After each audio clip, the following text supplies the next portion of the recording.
Yeah, let's cover this one. Last one. Candace Owens getting a lot of slack right now.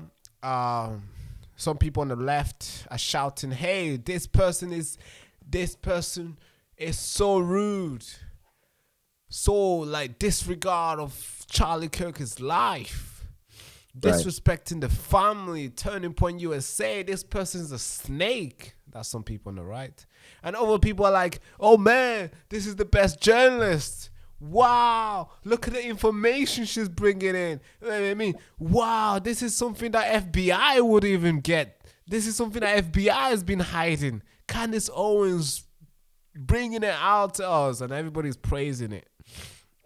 Now, TP USA has come out and said, "Hey, we're gonna issue we got good lawyers." They're hinting that they might, they're going to do something legally with the people who are claiming a lot of stuff. And there's a lot of people who are claiming so many stuff. Like, hey, there's a bullet, there's a gun through the camera. Oh, there's a pager, through the microphone. And so many theories. What do you make of what Candace Owens has been doing? Have you been following what she's been doing? Yeah, no, I've been following it quite intensely. So tell me. This is kind of a double-edged sword, right? So the official story is just not true. If he had been shot by a 30-06 bolt or lever action rifle, the bullet, there would have at least been an exit wound, and it really would have blown off half of his neck, if not his entire head.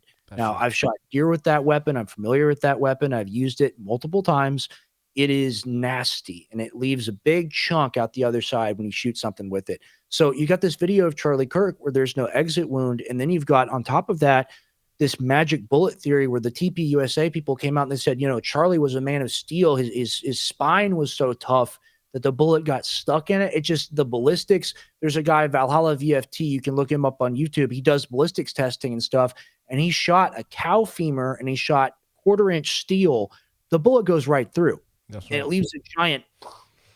So the gun and the mic, the people standing next to him, like having some sort of weapon or something like that, that's clearly not true. That's clearly not what happened. And there is ground to stand on there for TP USA if she's making that argument. I haven't followed her exact argument, but the official story is not true. They said Tyler Robinson got on the roof and he either reassembled the rifle there and shot him, or had the rifle, reassembled it, shot him, and then disassembled it again.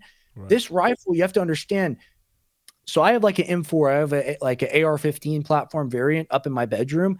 I could take that apart in about like 15 seconds and put it back together, right? And that's very simple because really you've got these two screws you can pop out with your hands. You just go like this. The receiver detaches from the lower, and then you can take the bolt out, and then you can put the bolt back in, connect the thing together, put the screws back in with your hands, and then boom, you have the rifle ready to use again from its broken down state. Right. This bolt action, lever action rifle, I'm not aware of exactly what variant it was, but I saw someone talk about it. It's got screws to where you need a screwdriver to take it apart. And even if you're the most skilled, the most trained guy in the world, it's going to take you at least like 45 seconds to do that. And the official story that we hear is he did it in a couple seconds. That's clearly not true. That's not true. I'm an American. I have plenty of experience with rifles and firearms. It doesn't work that way. And if he had a gun like the semi-automatic that I have upstairs, it would work that way, but he didn't. He had a very traditional hunting/sniper rifle that he was using. It's a platform that millions of Americans hunt with every year. It's very familiar to everyone. The round is the size of an average man's index finger. It's huge. It's a big, big bullet, and it's got a lot of stopping power behind it. It hits at the distance that Charlie was at. It hits at over 2,000 pounds of pressure, of force. That's a lot. Yeah, it is a lot. And I mean, like that's going to hit you. It's going to be a lot bigger of a wound. I get it. We're all Christians. We have to believe in the miracles, but there's a lot of miracles to believe in. Somebody must be lying.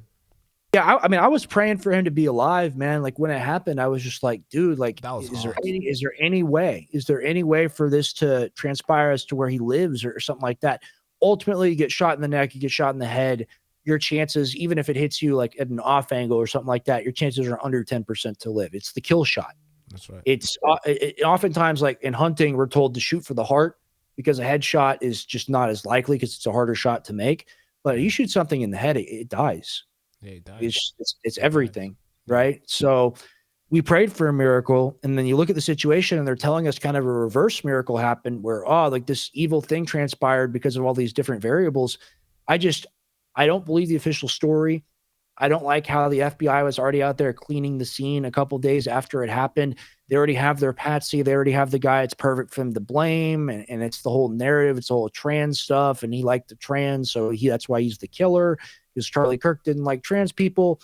It's meant to get people to fight with each other. The story is too good. It's too good of a story. I don't buy it, but I've seen candidates say some things about people popping up from like under a tunnel or something like that. Yeah. I don't buy that either way. It's much easier and makes much more sense to be like, hey, he was on the roof. They told him to go on the roof. He may even had a gun, but there was someone else under him or around him also elevated that took the shot. I think that's what happened. So that's my opinion, pure speculation, but based off my decent wealth of experience shooting and understanding these things, I had people were Americans. I had people that were Americans say, you know, like that shot's not that hard to make. I could make that shot. Sure, theoretically, if you spent a lot of time at the gun range and you were practiced, sure, you can make that shot. 200 yards is not that bad. I've killed plenty of deer at that range. But you have to understand, this is like the most high-stress situation ever. This guy doesn't have a record of range time, a record of shooting. He just shows up to like a giant political event. He's assassinating a giant political figure, and he's got the nerves of steel to do the job and to shoot him right in the neck. I don't buy it.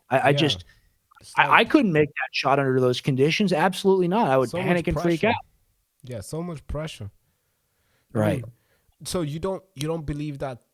Do you believe Tyler Robinson is the guy? I think he was up on that roof. I don't know if he's the shooter. I think he's a patsy. I think he's someone that they create the narrative around. It's just like, why haven't we seen interviews of his roommate? Why haven't we seen interviews of all the people that were saying Charlie was going to die on that day? There's something very weird about this. And the thing is, it's just like the Trump assassination. We don't know anything about Thomas Crooks. We don't know anything about the other guy. It's just like, oh, just forget about it. It goes away. It's not normal stuff to happen, guys. It's very abnormal. It's very suspect to see things like this go down. But so a lot of people are saying, hey, they are covering it up. But then a lot of people are arguing with Candace Owen with the way she's been doing. We got pastors coming out saying, hey, Candace, please just be quiet. And we got a lot of people who are coming out and be like, it's not the Jews. And then now that obviously if we get Bibi Netanyahu going to so many TV, appearing to a lot of TV station, claiming about the letter which had to be released. Now we find out like, whoa, what the heck? Then claiming that Israel was not a part of it. Then we learned that Charlie Kirk was going through this donation, with the sponsors and stuff that they needed. With the big donors, and this seems to be confirmed now. Which has been confirmed. You just said, right? It seems to have been confirmed. Candace posted a screenshot of text messages where he's openly talking about it, and I mean, you're talking about getting your pantsuit off. You're talking about losing your career and losing everything forever. You post something like that, it's not real, you're screwed. So I believe it. So I do believe that. So on a tenuous basis. Yeah.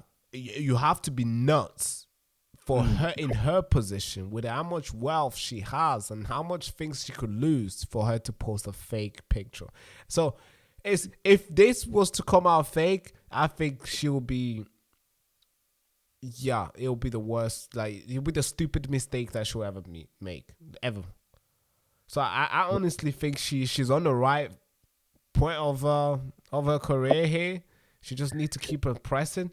But whatever she's pressing on, whatever she'll reveal will be dangerous for everybody. Like, because the truth will hurt a lot of people. What do you think the truth might be?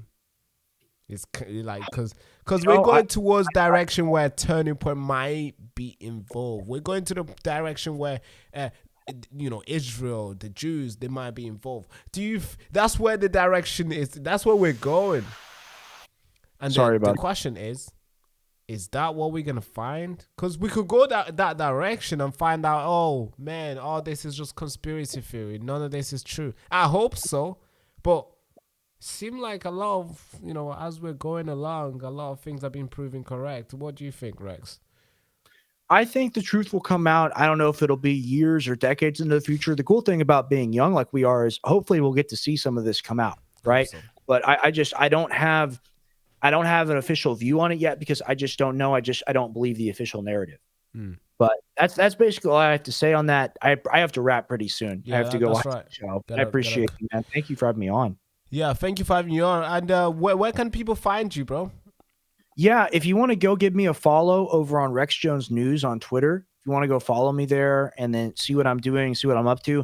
I've got a show with a co-host, Tim Tompkins, called The Gray Area, and you can find that on YouTube and Rumble. It's also linked in my profile. If you want to see more of me and see more of what I'm talking about, just follow me there. But I'm sure we'll do more shows together. I always love coming on with you, man. You're a great guy. Appreciate you, bro. I would love to come on your show as well. It's going to be great to talk to you guys. But it's been amazing having you on. I can't wait to see what the revelation will be today with InfoWars. I'll be watching. I'll be cheering and rooting for your dad. Update with the inside scoop. I'll DM you. Yeah, let me know. But thank you so much for having me, for coming on the show. And it'll be good to have you on the next few days to come. But yeah, have a lovely day. Yeah, I'll come on soon. We'll come on again this week. Thank you for your time, man. I'll see you soon. Thank you so much, sir. Thank you. Bye-bye. Bye. So there you go. That's Rex Jones, today's guest. To every single one of you who has walked this road with us, not just the easy win, but the tough, heavy storm, I want to reach out my hand to you, sir, and say thank you so much. Thank you so much, missus, because you didn't just fund a platform. You didn't just support creator. You stood for something sacred, something real. The idea that truth should never be owned by the politicians, by the elites. So thank you so much. Because we're living in a world where headlines are shaped by propagandists. We're living in a world where narratives are created by a politician's agenda. So staying true and telling you the honest truth isn't just hard anymore. It's becoming radical. And we've never taken a penny from any corporation or political party, because we understand that journalism should never be funded by the elites, should never be funded by politicians. Journalists should only be accountable to the people they serve, not the people that they meant to question. But staying independent comes with a lot of cost. It means no more access, no access to fancy meetings, no access to big donors. So we're choosing integrity. We're choosing morals, and we're choosing to put stories in front. And trust me, that's a cost I'm willing to take. That's why we need you, not just as donors, but as people, as defender of truth. As people that believe that truth isn't a luxury, it's a right. It's a right that every single person in a country deserves to get. And if you've been watching the mainstream media lately, I'm sure you've felt a quiet rage when you see a story being told in a different way, when you see the truth being twisted, when you see suffering being ignored, when you see the powerful few rewrite history and take over narrative and rewrite reality. And now this is the moment that stops. Every single contribution that you make to this channel is a refusal to be manipulated. It's a stand against distortion. And if you believe that journalism should be factual, if you believe that journalism should be unbiased, then this is your time for you to stand with us. Donate right now and build this movement with us. Be the reason why the truth survives in this country. Thank you so much.